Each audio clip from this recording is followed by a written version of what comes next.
Rebecca stood backstage, still trembling from adrenaline, when Kevin burst through the door with the biggest smile she'd ever seen on his face. Behind him came a rush of people wanting to meet her, congratulate her, ask about her training. It was overwhelming in the best possible way. "That was incredible," a woman in an elegant gown said, shaking Rebecca's hand enthusiastically. "I've been to dozens of these events and I've never heard anything quite like that. Where do you usually perform?" Rebecca hesitated, then decided honesty was better than pretending. "Actually, I work as a waitress. I play at home mostly. This was my first public performance in 10 years. The woman's eyes widened. "You're joking." "That was professional level playing. My daughter's been taking lessons for 6 years and she's nowhere near that good." More people crowded in, all saying similar things. Rebecca felt like she was in a dream. These sophisticated, cultured people who probably attended symphony performances regularly were genuinely impressed by her, the waitress who'd been invisible to most people for 3 years. Linda pushed through the crowd and grabbed Rebecca in a tight hug. "Girl, I knew you'd be good, but that was insane. I recorded some of it on my phone. You've got to see the looks on people's faces."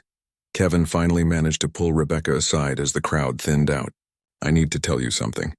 Someone in the audience recorded your performance and already posted it online. It's starting to get attention."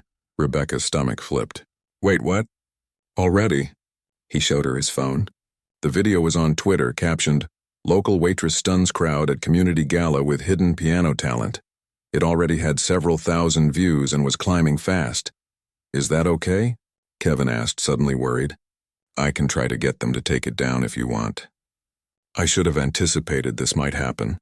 Rebecca watched the video, seeing herself on that stage from the audience's perspective.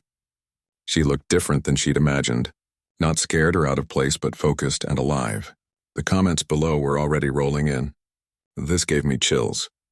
Why isn't she famous? That Chopin section was absolutely beautiful. I'm crying, this is so good. It's okay, Rebecca said softly. I think maybe it's time people knew. The next few days were surreal.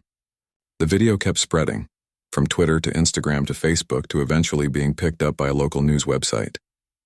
By Wednesday, it had over 1 million views. Rebecca's phone wouldn't stop buzzing with notifications, messages from people she hadn't talked to in years, friend requests from strangers. A local news station wanted to interview her. The community center got calls asking about her schedule, whether she taught lessons, if she'd perform again. The diner where she worked got busier than usual with people hoping to catch a glimpse of the piano waitress, which is what the internet had started calling her, but the attention that mattered most came in the form of an email from Dr. Helen Patterson, the director of a nearby music conservatory. Rebecca almost deleted it, thinking it was spam, until she saw the subject line, "Scholarship Opportunity for Mature Students." The email explained that the conservatory had recently launched a program specifically for adult students who wanted to complete their music degrees. They offered evening and weekend classes designed for people with jobs and other responsibilities, and they were offering Rebecca a partial scholarship based on her viral performance. Rebecca read the email 3 times, her hands shaking. This was a door she'd thought was closed forever. Conservatory had been the dream of her teenage self, the thing she'd given up when life demanded different choices. And now here it was, being offered to her again in a different form but still real. She called Kevin, her voice breaking. "I got a scholarship offer to actually study music formally again." "Rebecca, that's amazing. Are you going to accept?" "I don't know. It's only a partial scholarship. I'd still need to pay for some of it, and I'd have to keep working at the diner to cover rent and everything else. And I'm 28. Is it crazy to go back to school now?" Kevin was quiet for a moment. "You know what's crazy? Having a gift like yours and not sharing it. You've spent 10 years convinced you missed your chance. Maybe this is the universe telling you that there's no such thing as missing your chance. There's only what you decide to do next." Over the next week, Rebecca thought about little else.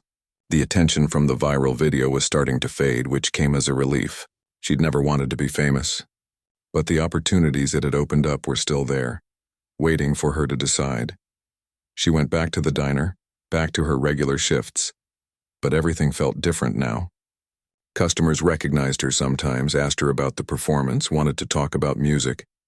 Her coworkers treated her with a mix of pride and curiosity. Even her manager, who'd always been kind but distant, pulled her aside to say he'd watched the video and was impressed. "If you need to change your schedule for classes or anything," he told her, "just let me know. We'll work something out." The biggest surprise came when the community center called with another offer. They wanted Rebecca to teach beginner piano classes for kids on Saturday mornings. The pay wasn't much, but it was something, and the idea of passing on what Mrs. Patterson had given her felt right in a way she couldn't quite explain. Her first student was a 7-year-old girl named Nina, who reminded Rebecca so much of herself at that age, shy, uncertain, but with eyes that lit up when she touched the piano keys. Rebecca taught her simple songs, but she also taught her what Mrs. Patterson had taught her. That music wasn't about being perfect. It was about being honest. On a Thursday afternoon, about a month after the gala, Rebecca sat in her apartment staring at the scholarship application on her laptop. All she had to do was fill it out and submit it. But doing so felt like admitting that she wanted something. Like putting hope out into the world where it could be crushed again. Mr. Kowalski knocked on her door, as he sometimes did now that they'd become proper friends. She invited him in for tea, and he sat in her only comfortable chair while she explained her dilemma. "I'm scared," she admitted. "What if I fail? What if I go back to school and it turns out I'm not good enough?" Mr. Kowalski smiled, his weathered face kind and knowing. "You know what I learned after living for 76 years? Fear of failing is just fear of being human. Everyone fails sometimes. But you've already been failing for 10 years. Failing to honor your gift, failing to share what you were meant to share. That performance at the gala? That was you succeeding. Everything else is just details." His words settled something inside her. He was right. She'd been so afraid of failing at music that she'd failed at living. She'd made herself small, invisible, safe. But safe hadn't made her happy. The 25 minutes on that stage had given her more joy than 3 years of hiding had. Rebecca submitted the scholarship application that night. Whatever happened, she'd dealt with worse than rejection before. She'd rebuilt her life once after her dad got sick. She could handle whatever came next. The acceptance letter came 2 weeks later.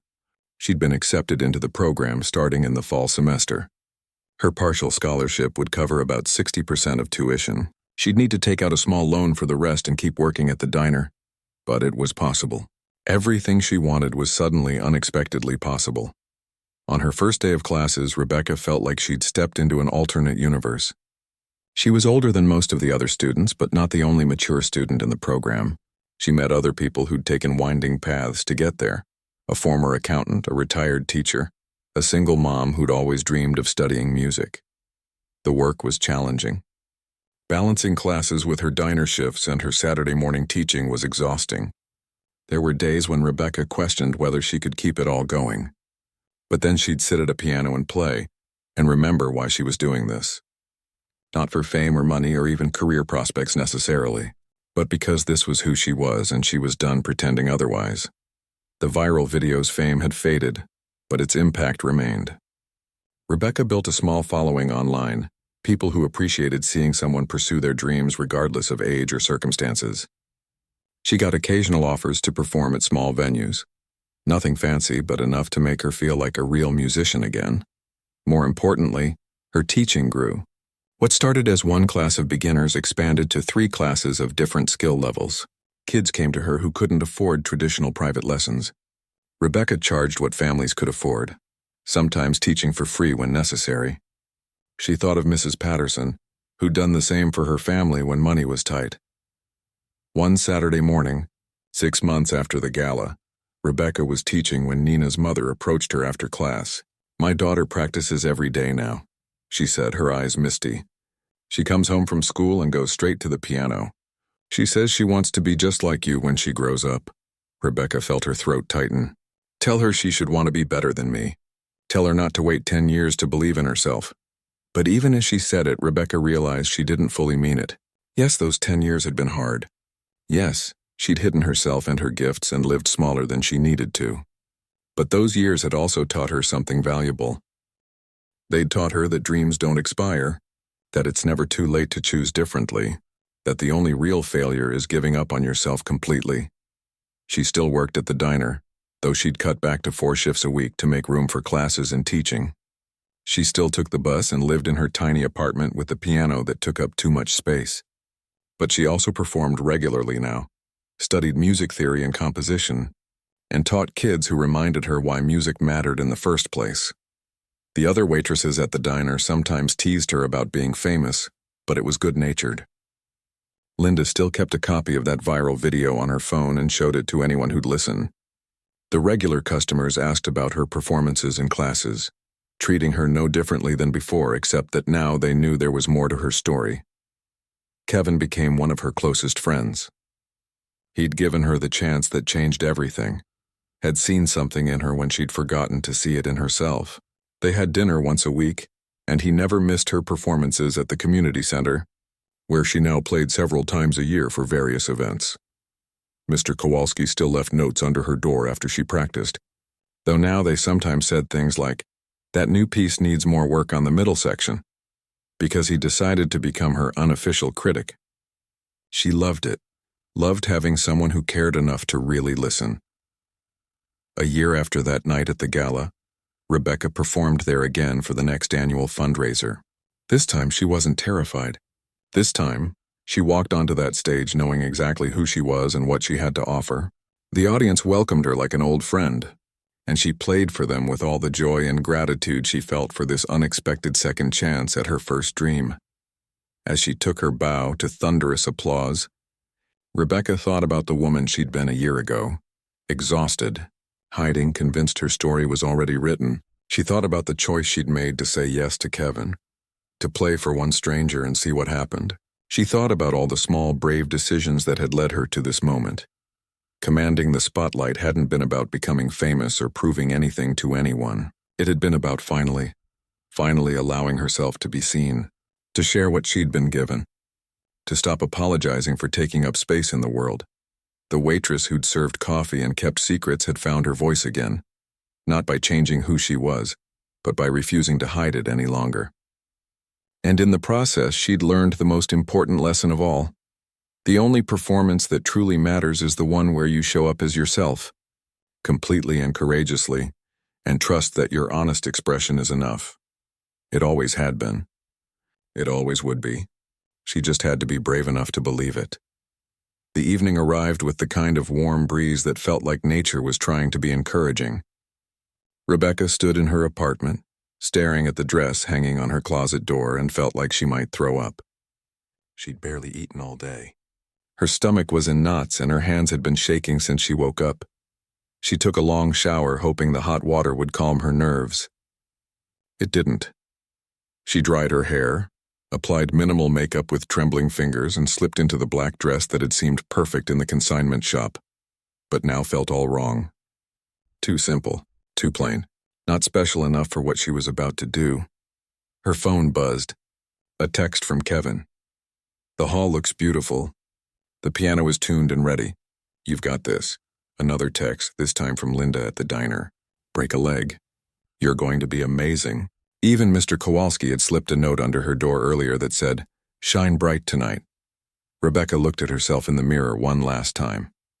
Her reflection showed a woman who looked terrified but determined. Her hair was simple but neat. The dress, she realized, wasn't too plain at all. It was elegant, professional. It let the focus stay on what mattered, the music. She grabbed her purse, double-checked that she had Mr. Kowalski's note inside for luck, and headed out the door before she could change her mind. The bus ride to the community center felt like it took both forever and no time at all.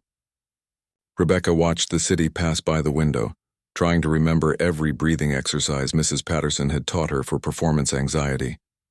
In through the nose for 4 counts, hold for 4, out through the mouth for 4. It helped a little, but not much. When she arrived at the community center, the parking lot was already filling up. Expensive cars, people in formal wear, the kind of crowd that made Rebecca feel completely out of place. Kevin met her at the side entrance, immediately picking up on her panic. "Hey, breathe," he said, placing a gentle hand on her shoulder. "Come on, let's get you backstage. You don't need to see all this yet." He led her through quiet hallways to a small room behind the stage.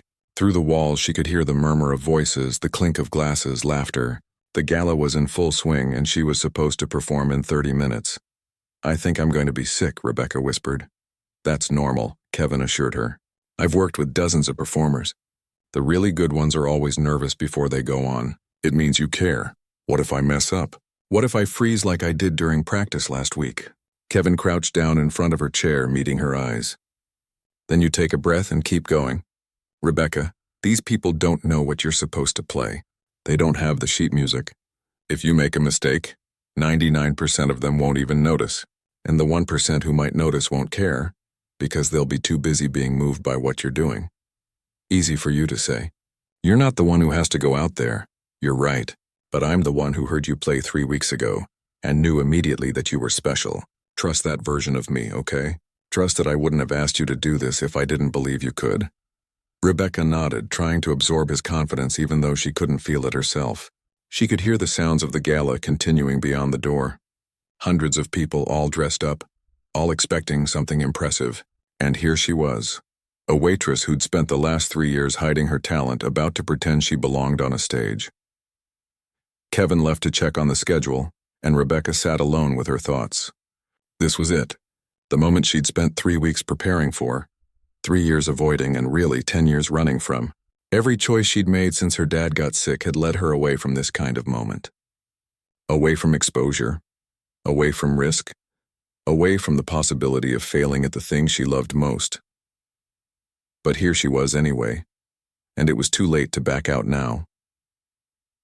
There was a soft knock on the door. Kevin poked his head in. 5 minutes. You ready? No, Rebecca thought. But she stood up anyway. As ready as I'll ever be. He walked her to the side of the stage where she could peek through the curtain at the crowd.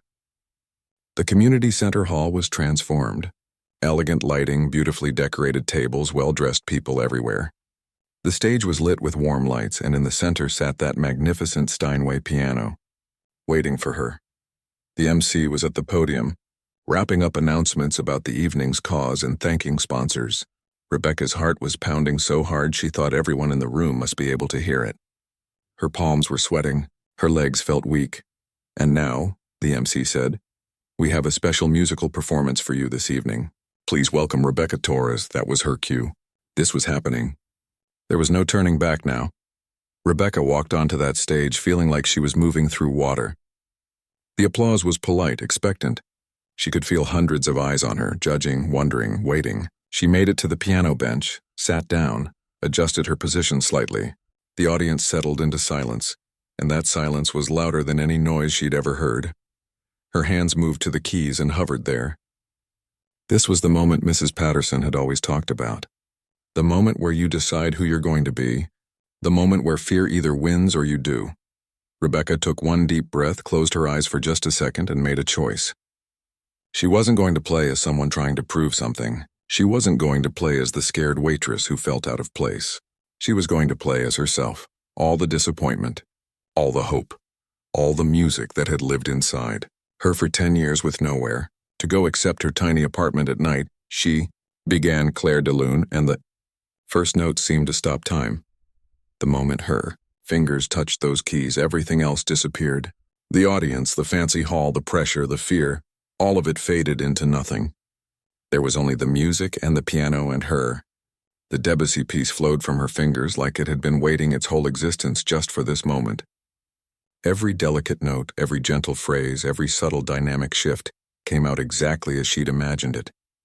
She could feel the audience's attention shift. The polite expectation turned into something else. Real listening. The kind of silence that means people have stopped thinking about anything except what they're hearing. Rebecca moved seamlessly into the Chopin ballade, and this was where she truly let herself go. This piece had challenged her for weeks, but now her fingers flew through the difficult passages with a confidence she'd never felt during practice. The emotion poured out. Longing, passion, desperation, hope. All the feelings she'd been carrying for years with no way to express them. Her body moved with the music, swaying slightly, her face reflecting every shift in mood. She wasn't performing anymore. She was simply being, letting the piano speak all the things she'd never been able to say out loud. The piece built to its powerful climax, and Rebecca played it with everything she had, her fingers racing across the keys and passages that would have terrified her an hour ago. When the Chopin ended, She barely paused before launching into the Gershwin. Rhapsody in Blue was joy and energy and life, and Rebecca attacked it with a playfulness she hadn't felt in years. The jazzy rhythms, the unexpected harmonies, the sheer fun of the piece, all of it came through. She smiled while she played, actually smiled, because this music was impossible to play seriously. The audience was completely with her now. She could feel it even though her eyes were on the keys. She'd won them over, not by being perfect but by being real, by sharing something honest and vulnerable and beautiful. As she played the final triumphant chords of the Gershwin, as her hands came down on those last notes with all the force and joy the piece demanded, Rebecca felt something shift inside her. This was who she was. Not the invisible waitress, not the girl who'd given up her dreams. This person sitting at this piano sharing this music, this was the real her, the one she'd been hiding for far too long. The final note rang out and faded into silence. For one brief moment, the hall was completely still. Then the audience erupted. It wasn't the polite applause Rebecca had heard when she walked onto the stage. This was something else entirely. People were on their feet, clapping loudly, some even whistling. The sound washed over her like a wave, and Rebecca just sat there, stunned, trying to process what had just happened. She stood up, turned to face the audience, and saw their faces. People were smiling, some were crying, all of them were clapping like they meant it. Rebecca bowed, her own eyes filling with tears, and the applause grew even louder. Kevin was in the front row, and the look on his face said everything. Pride, joy, vindication for believing in her when she didn't believe in herself. Next to him was Linda from the diner, who must have come after her shift. She was crying and clapping and mouthing, "I told you so." Rebecca bowed again, overwhelmed by the response, by the realization of what she'd just done. She'd faced her fear. She'd stepped into the spotlight. And she hadn't just survived. She'd soared. As she walked off the stage, her legs shaking but her heart soaring, Rebecca knew that nothing would ever be quite the same again. Whatever happened next, she'd proven something to herself tonight. She was more than what people saw. She was more than her circumstances. She was exactly who Mrs. Patterson had always said she was, someone with a gift worth sharing. The applause continued even after she left the stage, echoing through the hall like a promise that this wasn't an ending. It was the beginning of something entirely new. Rebecca woke up the next morning with the kind of panic that makes your heart race before you even remember why you're anxious. Then it hit her. She'd agreed to play piano in front of 300 people in 3 weeks. 3 weeks. What had she been thinking? She grabbed her phone and almost texted Kevin to back out. Her thumb hovered over the keyboard for a solid 5 minutes. But then she remembered how it felt to play that Steinway, how the music had poured out of her like water that had been dammed up for too long. She put the phone down. If she was really going to do this, she needed to get serious. 3 weeks wasn't much time, especially when she was working full shifts at the diner 5 days a week. She'd have to practice every single day, probably for hours. Her fingers were already sore from last night's playing, and she'd only done one piece. The first problem was what to wear. Rebecca owned exactly 2 dresses, and both were cheap and dated. She couldn't perform at a fancy gala looking like she'd grabbed something from a clearance rack 5 years ago, which is exactly what she'd done. But new dresses cost money, and her bank account was already in rough shape after paying last month's rent. She decided to tackle the dress situation on her day off. There was a consignment shop a few blocks from her apartment that she'd walked past 100 times but never entered. The woman working there, probably in her 60s with kind eyes and graying hair, looked up when Rebecca came in. "Can I help you find something, honey?" "I need a dress for a performance," Rebecca said, feeling oddly embarrassed. "Nothing too expensive. Something black and simple." The woman's eyes lit up. "A performance? What kind?" "Piano. I'm playing at the Riverside Community Center Gala." "Oh, that's wonderful." The woman clasped her hands together. "Let me see what I can find. You look like a size 6. 20 minutes later, Rebecca was staring at herself in the dressing room mirror, barely recognizing her reflection. The dress was perfect. Simple black fabric that fell just below her knees, elegant without being flashy. It fit like it had been made for her. And the best part? It was only $40. "You look beautiful," the woman said when Rebecca stepped out. "Whoever gets to hear you play is very lucky." Rebecca bought the dress along with a pair of simple black flats that were comfortable enough to wear all evening. Walking home with her purchases, she felt a strange mix of terror and excitement. This was really happening. She was really going to do this. The next challenge was practice time. Her upright piano at home was fine for keeping her skills sharp. But it wasn't the same as the grand piano she'd be playing at the performance. Kevin had given her a key card to the community center and told her she could practice on the Steinway whenever the hall wasn't booked. She started going there every night after her shift at the diner, sometimes not getting home until 2 in the morning. Her body was exhausted, but her soul felt more alive than it had in years.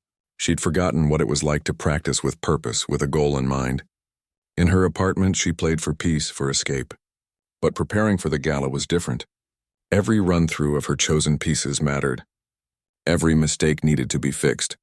Every emotional nuance needed to be perfect. She'd decided on a program that would last about 25 minutes. She'd start with Debussy's Clair de Lune to draw people in with something beautiful and familiar.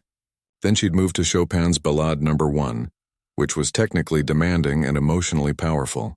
She'd finish with a shortened version of Gershwin's Rhapsody in Blue, to end on a lighter, more energetic note.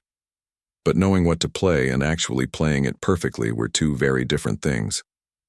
The Chopin piece had sections that still gave her trouble. Her left hand would sometimes lag behind her right, throwing off the rhythm. And the Gershwin, which required a jazzy, loose feeling, was hard to nail down after years of focusing on classical precision. During her practice sessions, Rebecca would sometimes get so frustrated she wanted to cry. Her fingers, used to carrying plates and scrubbing tables, ached from the constant repetition. She'd hit the same chord progression 20 times trying to get the dynamics exactly right, only to mess it up on the 21st try. Kevin checked in with her every few days, either stopping by during her practice or sending encouraging text messages. He never pushed, never criticized, just offered support and reminded her why she was doing this. On particularly bad days, his messages were sometimes the only thing that kept her from giving up. Her coworkers at the diner noticed the change in her. She was more distracted, more tired, but somehow also more energized. During her breaks, she'd find herself tapping out rhythms on the counter, working through tricky passages in her head. One of the other waitresses, Linda, finally asked what was going on. "You've been different lately," Linda said, refilling salt shakers next to Rebecca during a slow afternoon. "Good different, but different." "What's up?" Rebecca hesitated. She'd kept her piano playing secret for so long that talking about it felt strange. But Linda had always been nice to her, and there was something freeing about finally telling someone. "I'm performing at a gala in 2 weeks. Playing piano." Linda's eyes went wide. "You play piano? Since when?" "Since I was 7, Rebecca admitted. "I just never talk about it." "Girl, why not?" "That's amazing." Linda shook her head in disbelief. "Wait, is that why you've been humming all those weird songs?" Rebecca laughed, really laughed, for the first time in days. "Yeah, sorry, classical music gets stuck in my head." After that, Linda became her unofficial cheerleader. She'd give Rebecca pep talks during shifts, tell her she was going to kill it, even offered to come to the performance for moral support. Rebecca was surprised by how good it felt to have someone know, to have someone in her daily life who saw both sides of her. But the doubt never fully went away. Late at night, practicing alone in the empty community center hall, Rebecca would sometimes stop mid-piece and just sit there, staring at the keys. Who was she kidding? She was a waitress who hadn't performed in a decade. These people at the gala would be sophisticated, cultured, the kind of people who went to real concerts and knew what professional playing sounded like. She remembered a piece of advice Mrs. Patterson had given her years ago. "The piano doesn't care about your doubts," her old teacher had said. "It only responds to what you give it. So give it confidence, even if you have to fake it." With 1 week left before the performance, Rebecca had a full-blown crisis. She was practicing the Chopin when her fingers completely froze on a passage she'd played successfully 100 times. She tried again. Same result. The notes that should have flowed like water turned into a clumsy mess. Panic set in. What if this happened during the actual performance? What if she froze in front of all those people? What if she forgot entire sections? What if her hands shook so badly she couldn't play at all? She called Kevin, her voice shaking. "I can't do this. I'm going to mess it up. You need to find someone else." "Rebecca, stop." His voice was calm but firm. "This is just nerves. Every performer gets them. The fact that you care enough to be nervous means you're taking this seriously, which is a good thing. But what if I freeze? What if—" "Then you'll figure it out," Kevin interrupted. "You'll improvise, you'll take a breath, you'll keep going. Perfection isn't the goal here. Connection is. Those people don't need to hear a flawless robot. They need to hear a human being sharing something beautiful. His words helped, but they didn't eliminate the fear. The last week passed in a blur of practice sessions, restless sleep, and constant second-guessing. Rebecca practiced until her fingers were sore, until she could play her entire program with her eyes closed, until the pieces were so embedded in her muscle memory that she could probably play them in her sleep. Mr. Kowalski from upstairs left a note under her door the night before the performance. It said, "I heard you practicing. You are ready. Trust yourself. You are already a star, even if the world doesn't know it yet." Rebecca read that note 3 times, tears streaming down her face. She carefully folded it and put it in her purse, planning to keep it with her the next day for luck. The night before the gala, she barely slept. She kept running through the pieces in her mind, visualizing herself walking onto that stage, sitting at the piano, placing her hands on the keys. In some versions, everything went perfectly. In others, she forgot everything and had to run off stage in humiliation. At 5 in the morning, she gave up on sleep and made coffee. She sat at her own piano and played through her program one more time, softly so she wouldn't wake the neighbors. The familiar keys beneath her fingers felt like old friends. This piano had been with her through everything. The disappointments, the late nights, the dreams she'd thought were dead. "Thank you," she whispered to the instrument when she finished, "for never giving up on me." In 12 hours, she'd be on a stage in front of hundreds of people. In 12 hours, her secret life would become public. In 12 hours, she'd find out if she was brave enough to be the person she'd always dreamed of being, or if fear would win like it had been winning for the past 10 years. Rebecca looked at her reflection in the window, the early morning light just starting to break through. The woman looking back at her looked tired and scared, but also alive in a way she hadn't been in years. "You can do this," she told her reflection. "You have to do this." Whether she believed it or not, she'd find out soon enough. The Tuesday lunch rush had been particularly brutal. Rebecca's section was completely full, and the kitchen was running behind. People were getting impatient, and no amount of apologetic smiling seemed to help. She'd already dealt with one customer who'd left without tipping and another who'd complained to her manager about the wait time, like it was somehow her fault the cook had called in sick. By 2 in the afternoon, when things finally started to slow down, Rebecca felt completely drained. She was clearing dishes from table 5 when she heard someone call her name. Not waitress or miss or hey you, but her actual name. She turned to see Kevin Chen sitting in his usual corner booth. He came in every Tuesday without fail, always ordered the meatloaf special, and always spent a couple of hours working on his laptop. He was one of the few customers who'd bothered to learn her name, always polite, always left a decent tip. But they'd never really talked beyond the usual pleasantries. "Rebecca, do you have a second?" he asked, closing his laptop. She glanced around. The diner was quiet enough now. "Sure, what's up?" He smiled, looking a bit nervous. "This might sound weird, but I heard you humming last week, while you were wiping down tables. It was Beethoven, wasn't it? The Moonlight Sonata." Rebecca felt her face flush. She hadn't realized anyone had noticed. "Oh, yeah. I guess I do that sometimes without thinking. So you know classical music?" Kevin leaned forward, genuinely interested. "Do you play?" For a moment, Rebecca considered brushing it off. She could have just said she'd heard it somewhere, left it at that. But something about the way he asked, like he actually cared about the answer, made her tell the truth. "I play piano. Nothing professional or anything. Just for myself." Kevin's whole face lit up. "Really? That's amazing. Look, I know this is going to sound completely random, but I need to ask you something. I work as an event coordinator at the Riverside Community Center. Do you know it?" Rebecca nodded. She'd passed by it on the bus plenty of times. It was a beautiful old building downtown, the kind with marble columns and fancy architecture. "We have this annual fundraiser gala coming up in 3 weeks, Kevin continued, speaking faster now like he was afraid he'd lose his nerve. "It's a big deal. 300 people, local politicians, donors, the whole thing. And our pianist just canceled yesterday. Family emergency.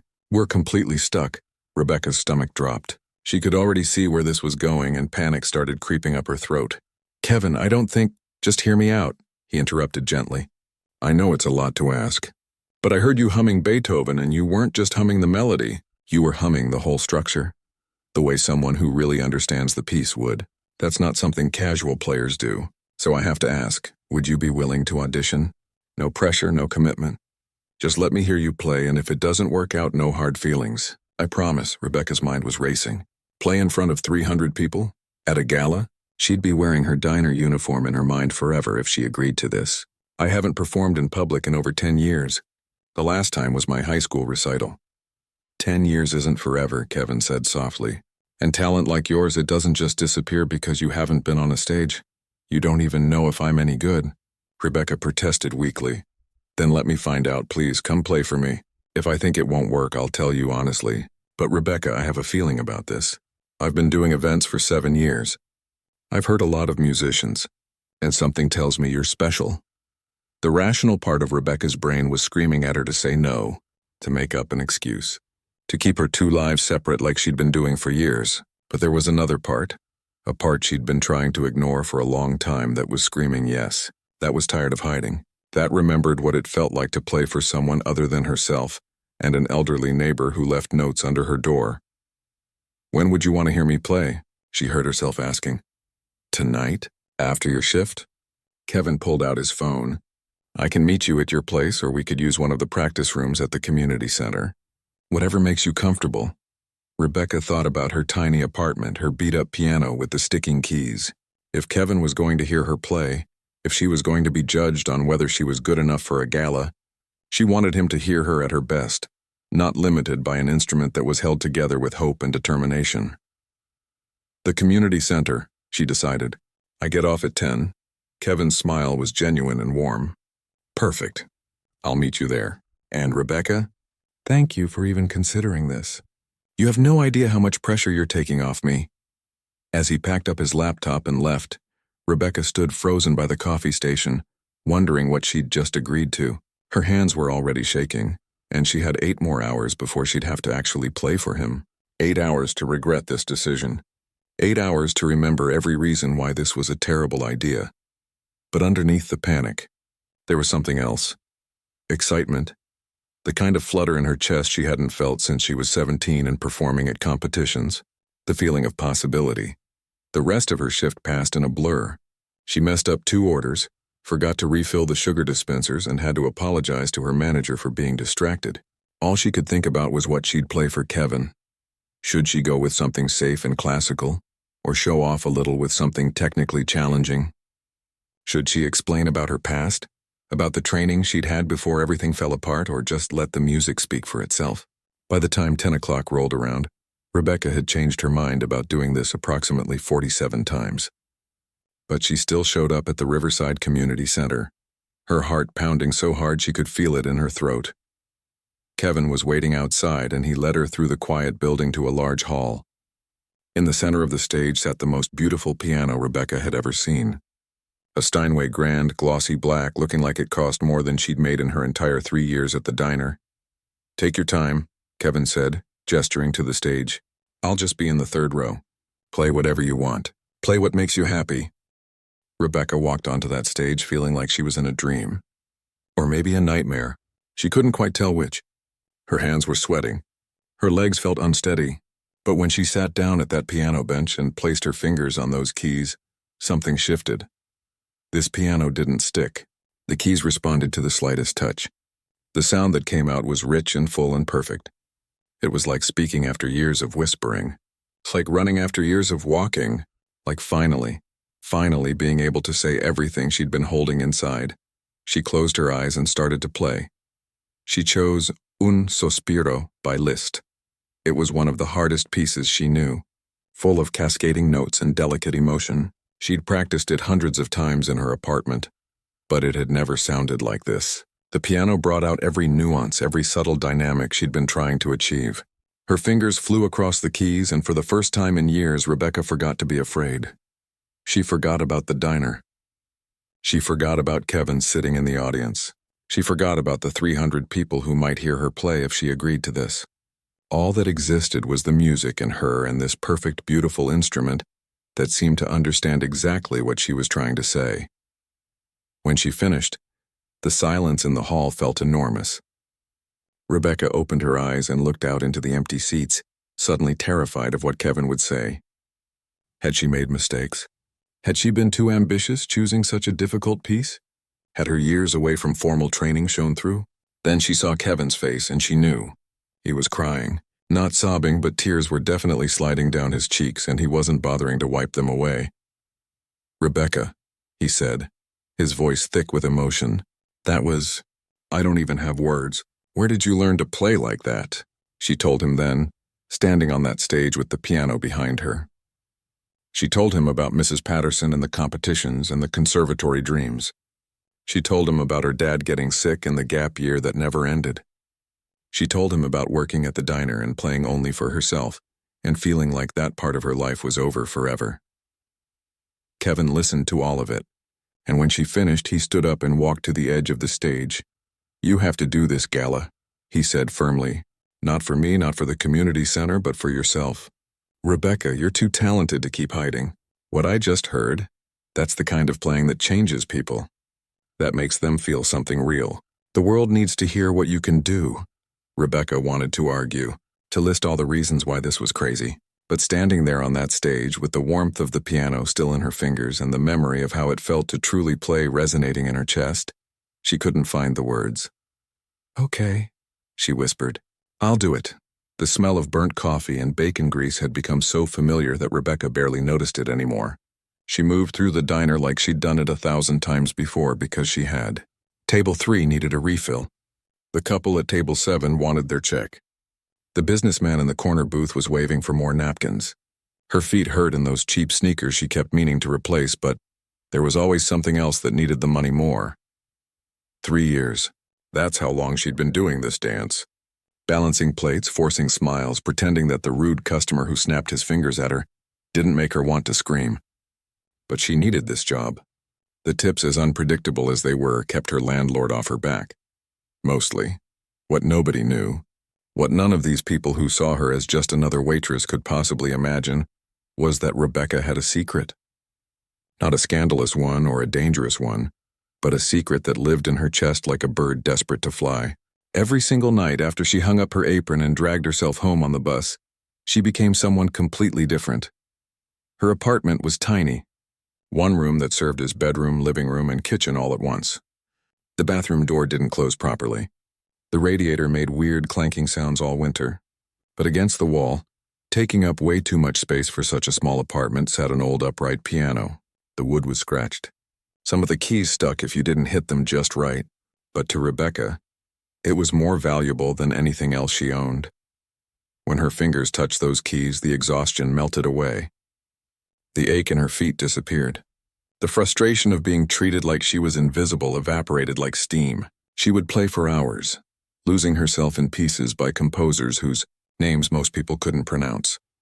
Chopin, Rachmaninoff, Liszt. The music poured out of her like it had been waiting all day to escape. This hadn't always been her life. Once upon a time, Rebecca had been the girl everyone said would make it.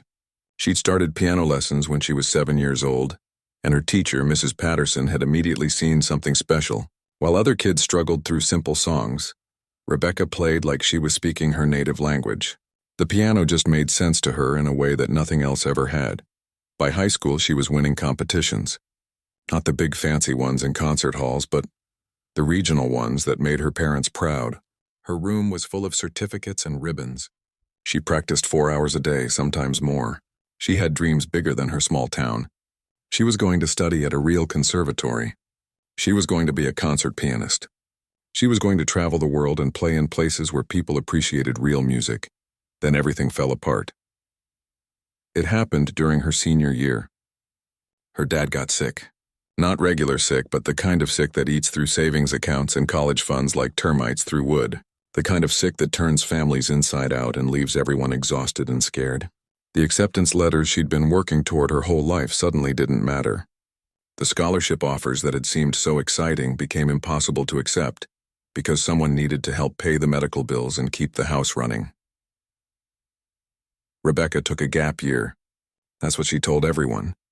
Just 1 year to help her family get back on their feet, and then she'd pursue her dreams.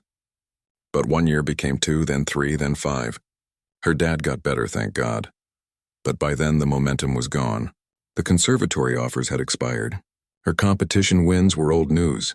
She felt like she'd missed her chance, like there was a train that only came through once and she'd been standing on the wrong platform when it passed. So she moved to the city with money she'd saved from working retail jobs back home. She found the cheapest apartment she could. She got a job at the diner because it was walking distance and they were hiring, and she bought that beat-up piano from a guy on Craigslist who was moving and couldn't take it with him. It cost almost everything she had, but she didn't care. She needed it like other people need air. Now, at 28 years old, Rebecca lived two completely separate lives. During the day, she was nobody special. Just another face in an apron, pouring coffee for people who rarely bothered to remember her name. But at night in her tiny apartment, she was extraordinary. Her fingers flew across those imperfect keys, playing pieces so complex that most people wouldn't believe she'd taught herself to play them without a teacher. Her upstairs neighbor, Mr. Kowalski, an elderly man who'd immigrated from Poland 50 years ago, would sometimes tap on her door after she finished playing. He never complained about the noise. Instead, he'd leave little notes that said things like, "That was beautiful," or "You play like an angel." Those notes meant more to her than he probably realized. They were proof that someone heard her, that someone knew she was more than just a waitress. But most of the time, Rebecca kept her talent hidden.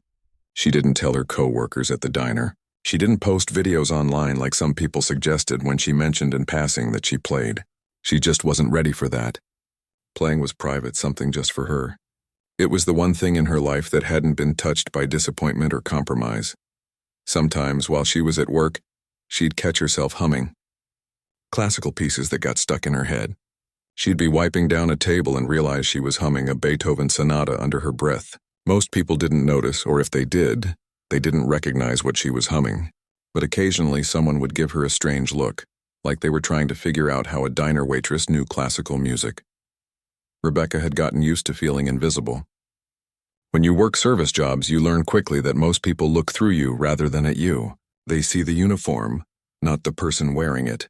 They don't wonder about your dreams or your talents or what you do when you clock out. You're just part of the scenery, like the salt shakers and the laminated menus. But that invisibility was almost a relief sometimes. It meant nobody asked questions she didn't want to answer. Nobody needed to know that she'd given up her dreams or that she still practiced pieces she'd never performed for anyone. Nobody needed to know that sometimes, while she was taking orders and refilling coffee cups, she was mentally rehearsing a piano concerto in her head. The diner closed at 10 most nights, but cleanup meant Rebecca rarely got out before 11. Then it was the bus ride home, climbing the stairs to her fourth-floor walk-up, and finally sitting down at that piano. Some nights she was so tired she could barely move, but she always played. Even if it was just for 30 minutes. Even if her fingers fumbled more than usual.